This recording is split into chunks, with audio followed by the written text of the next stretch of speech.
Nah, yang jadi pertanyaan, ketika gensetnya menyala, tiba-tiba PLN-nya menyala. Apa yang terjadi? Apakah terjadi bentrok?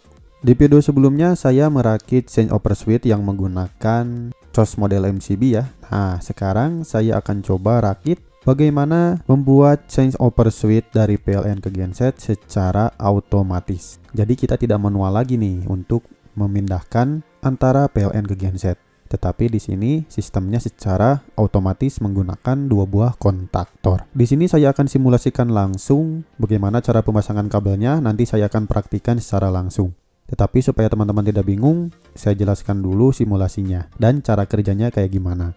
Baik, jadi yang saya rakit ini adalah hanya rangkaian ATS-nya saja atau Automatic Transfer Switch saja. Tidak dengan otomatis start genset. Menurut saya lebih aman gensetnya secara manual tetapi ATS-nya secara otomatis daripada langsung menyalakan genset. Jadi saya buatkan di sini hanya ATS-nya saja. Oke, jadi yang pertama kita akan pasangkan dulu sisi kontaktor yang PLN.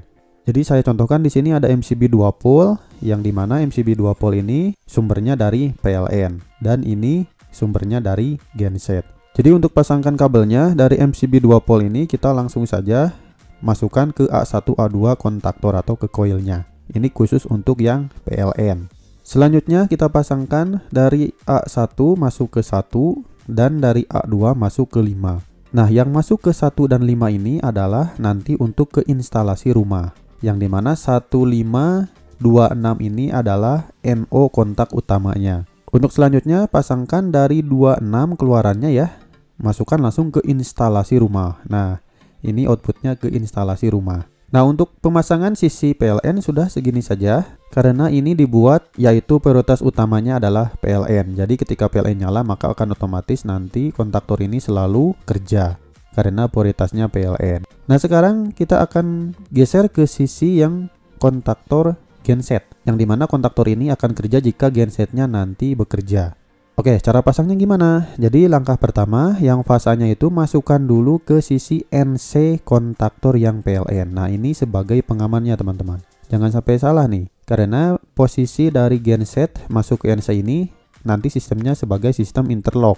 Jadi tidak mungkin keduanya ini bekerja secara bersamaan. Oke, kita lanjut dari nomor 22 yang NC ya. NC kontaktor PLN dimasukkan ke A1 kontaktor yang kontaktor genset. Dan dari netralnya dimasukkan ke A2 kontaktor genset. Nah, sekarang pemasangan ke bebannya pasangkan dari netralnya dulu ke nomor 5 atau dari A2 ke nomor 5 silahkan. Selanjutnya dari MCB ke nomor 1. Lihat teman-teman, harus dari MCB langsung untuk ke bebannya, jangan ngambil dari A1. Kalau ini kan dari A1, tapi kalau dari genset harus dari MCB. Alasannya kenapa? Supaya nanti si kontaktor ini YNC-nya tidak menanggung beban, tapi hanya langsung dari MCB. Kayak gitu teman-teman untuk simpelnya. Selanjutnya dari nomor 2 dimasukkan ke nomor 2 yang kontaktor PLN dan dari nomor 6 dimasukkan ke nomor 6 kontaktor PLN. Disamakan saja karena ini adalah outputnya ke instalasi rumah, sama-sama saja. Nah, pemasangannya sudah selesai untuk yang pengkabelannya ya ke kontaktor. Untuk wiring kontrolnya nanti saya akan share ya di Instagram Teknik Listrik 29. Silahkan teman-teman cek di sana. Kalau di sini saya simulasinya saja. Baik, sekarang saya akan simulasikan bagaimana cara kerja dari rangkaian PLN genset ini. Ingat, ini hanya rangkaian ATS saja, tidak dengan meng-start langsung gensetnya. Kenapa? Karena menurut saya lebih safety kayak gini. Daripada langsung gensetnya start, mending otomatiknya saja atau changeover switch-nya aja yang otomatis. Karena ditakutkan nanti jika teman-teman tidak ada di rumah, bayangin saja genset tiba-tiba menyala gitu. Nah, kayak gitu teman-teman. Nah, bagaimana cara kerja dari sistem ini? Nah, lihat. Di sini saya akan contohkan tegangan dari PLN-nya menyala teman-teman.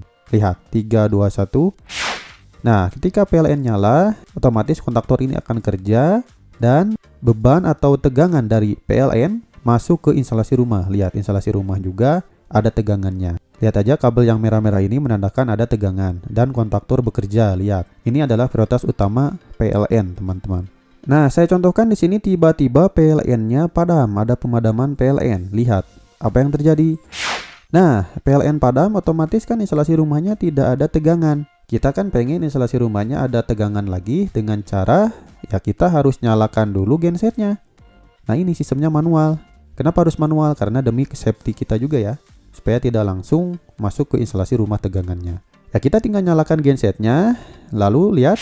Nah, ketika genset menyala kan otomatis kontaktor genset ini akan kerja, teman-teman. Lihat.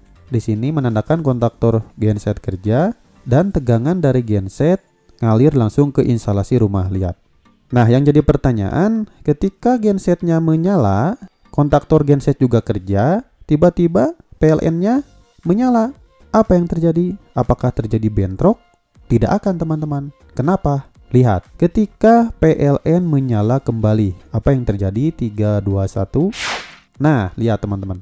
Ketika PLN menyala kembali, maka kontaktor PLN ini akan langsung kerja dan kontaktor genset akan langsung mati walaupun gensetnya masih menyala. Kenapa? Karena kontaktor genset ini tadi interlock dengan kontaktor PLN. Tadi yang 2122 ini, jika PLN padam, akan tetap menjadi NC sehingga mengalirkan tegangan dari genset ke kontaktor genset. Tetapi jika PLN menyala, si NC ini berubah menjadi terbuka sehingga lihat yang dari genset tegangannya hanya nyampe ke nomor 21 saja. Tertahan di sini, tidak ngalir ke kontaktor genset sehingga kontaktor gensetnya tidak bekerja. Karena di sini prioritas utamanya adalah PLN. Maka dari itu sistem ini benar-benar aman karena saling interlock di NC kontaktor PLN ini. Nah, jika sudah kayak gini walaupun gensetnya menyala kan akan aman. Ya, tinggal kita matikan saja gensetnya jika PLN-nya sudah menyala. Kita matikan. Nah, lalu prioritas utama dari PLN terus-menerus. Nah, jadi itu hanya simulasinya teman-teman. Nanti saya akan praktikkan bagaimana cara kerja dari kontaktor ini dan bagaimana cara kerja dari change over switch 2 kontaktor ini. Mudah-mudahan bermanfaat. Ditunggu untuk video saya yang selanjutnya.